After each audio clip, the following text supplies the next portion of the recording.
4 scientists on it. Huh? 20 scientists, but 4 had filed for patents. Today we are looking at some very interesting conspiracy theories which will get your mind spinning. Listen closely, keep the conversation going in the comment section. Please like and subscribe. Why the hell, if you're telling the truth, why would you do it? Why are you telling me? I mean, what the... Don't you think it's important for people to know the truth? Yeah, yes, certainly. They had a massive fraud, an unparalleled fraud perpetrated against them. They should know. The biggest thing about the lottery is the fact that your odds of winning are only 1 out of 300 million. But the government wins every single time. Let me tell you the truth about the lottery. I truly feel like this is an idea that needs to be shared with the world, so please watch until the end. One day I had the question, who created the lottery and why? The first ever recorded lottery can be traced back to the Han Dynasty, and they were held to finance major government projects, like for example, the Great Wall of China. And the next recorded lotteries trace back to the Roman Empire, where funds went to city repairs. Shortly after, England organizes their own in order to raise money for the royal fleet, but here's where things get interesting. England holds this lottery open for 3 years, which essentially makes the money received during this period an interest-free loan for the government. They could use the money as soon as they got it, they just had to make sure they made it back before they announced a winner. This then spirals into various American colonies being funded by lotteries, as well as almost all of the Ivy League schools.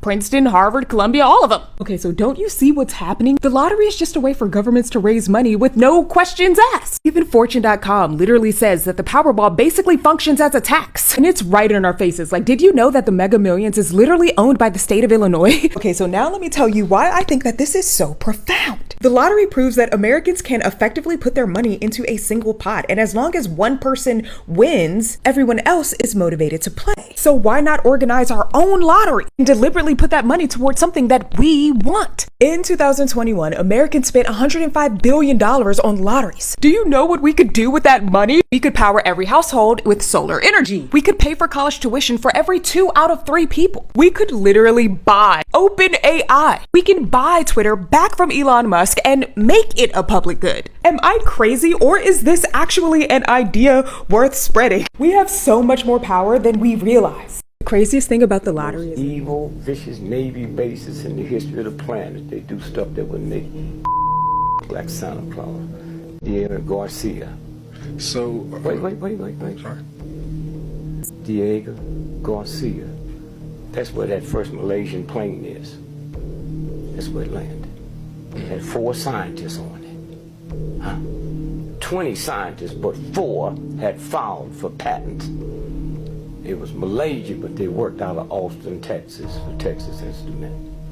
Right. And the ones behind that plane was Texas Instrument, the government, and Boeing, who made the plane. And everybody is stupid enough to believe that a plane almost a block long can just disappear.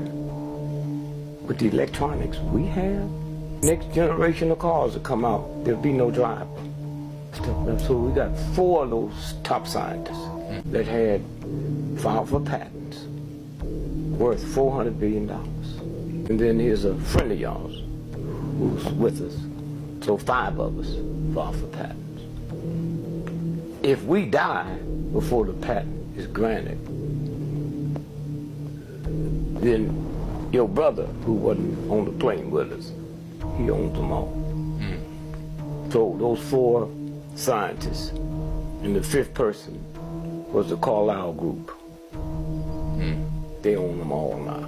The patent was granted 3 days after the plane was missing. Wow. This theory is about the famous missing Malaysian plane, Flight MH370, which disappeared on the 8th of March, 2014. You can pause the video to read about the missing plane. What do you think about his theory? Is he right or wrong? Drop your thoughts in the comment section. Not as an expert, but as a concerned citizen. One of the 400,000 people who marched in the streets of New York on Sunday. And the billions of others around the world who want to solve our climate crisis. As an actor, I pretend for a living. I play fictitious characters, often solving fictitious problems. I believe that mankind has looked at climate change in that same way, as if it were a fiction. as if pretending that climate change wasn't real would somehow make it go away. But I think we all know better than that now. Scariest moment of the journey? Scariest. It didn't happen. It could have been scary. Certainly. Why has nobody been to the moon in such a long time? That's not an 8-year-old's question. That's my question. I want to know, but I think I know. Because we didn't go there, and that's the way it happened. And if it didn't happen, it's nice to know why it didn't happen, so in the future, if we want to keep doing something, we need to know why something. Fascinating. I remember very clearly, I think anybody who was alive at the time does, I remember my parents waking me up and we went down and we watched you guys land on the moon. No, which you was didn't. No, you didn't. What? Because there wasn't any television. There wasn't anybody taking a picture. You watched animation. So you associated what you saw with... I have very hazy memories. I know. Well, no, what we saw was we all were gathered around the old curved top radio and listened. Talking about, how many feet we were going to the left and right, and then I said, contact light, engine stop. It was and a few exciting. other things, and then Neil said, Houston, Tranquility Base, the Eagle has landed. Man, how about that? That was very exciting. Not a bad line. Yeah. These videos are becoming very popular. Do you believe the moon landing never happened? Or are they spinning a new narrative? Drop your thoughts in the comment section, like and subscribe. We never went to the moon. We've been lied to our whole tonight, lives. this Sunday, one of the world's greatest filmmakers has died. Will you stop, Dave? Tonight, we remember Stanley Kubrick's visual legacy. I am Werner von Braun. This motion picture was produced to enable you to experience more personally and vividly the most dramatic events of the Apollo 11 story. The pictures and sounds are real, recorded in real time, where the action really was. So, come with us. We are going to the moon. And I'm sure you've heard the rumors. The moon landing hoax? That's right. That the moon landing was fake. The moon landings all were fake. And I was the person who filmed it. You're serious, and okay. I'm serious. I'm dead serious. Because I only have this certain amount of time with you, and I'll talk about whatever you want. This isn't some type of joke or no, it's not film joke. within a film thing. Not a joke. Nope. Okay. The conspiracy theorists were right on this occasion. Why? I don't know about Paul McCartney's death, but this they were right about. Okay. Why in God's name would... I don't know what to ask you first. Why the hell, if you're telling the truth, why would you do it? Why are you telling me? I mean, what the... Don't you think it's important for people to know the truth? Yeah, yes, certainly. They had a massive fraud, an unparalleled fraud perpetrated against them. They should know. Okay. I mean, they're already suspicious of the government. They may as well have their suspicions confirmed. Okay. And justified. And this, why now? I mean, we're almost at the 30-year anniversary. What took so long? Why, if this is true, why? I won't go into that. It has to do with personal... Okay. Evolution and influences. And, well, I'll go into that. Is that why you look a little haggard right now? Because you look a little worn. No offense. Well, also, yeah, because I haven't been taking care of myself too well. I've been drinking a lot, but... Is that because of the stress of this? Of course. Stress, guilt, just conflict of all kinds. Wow. I mean, so you feel bad about this, clearly. I mean, this is not... I do feel bad about it. I also feel proud of it. It's a terrible conflict. Because you've pulled off one of the greatest hoaxes ever because of your... And because I made a film, if you want to call it a film, which I consider to be my masterpiece. And you can't take credit or even talk about it Well, you are now. I'm hereby taking credit. Right, but you can't actually go out. You're doing, when people see this, you'll be dead. Until 10 years. Right, or 15 15, yeah. After my death. So you can't talk to Roger Ebert about it, you know. Does that frustrate you?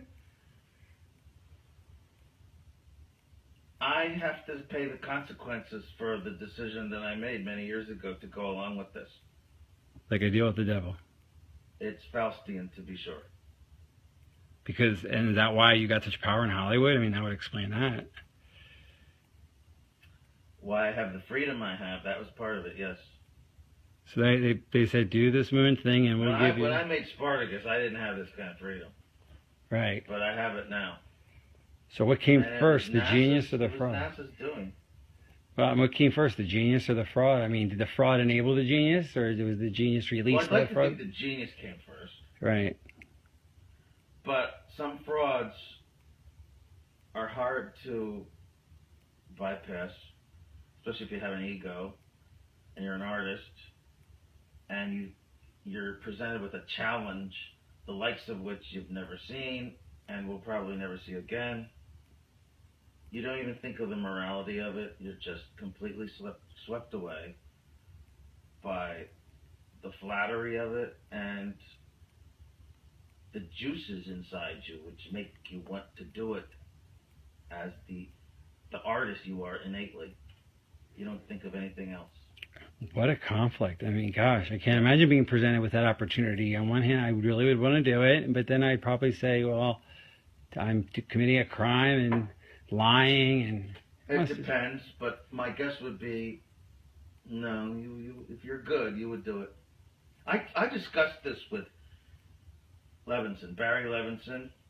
Right. I discussed it with... Oh, he made Wag the Dog, right? Yeah. Yes. Spielberg, of all people, believe it or not, yes. So wait, Wag the Dog... Coppola, Scorsese, even Woody Allen I discussed. There isn't one of them who wouldn't do this. Right. And did that... So Barry Levinson must have been influenced by this whole... He must have known, so that's... Wag the Dog is about this whole idea.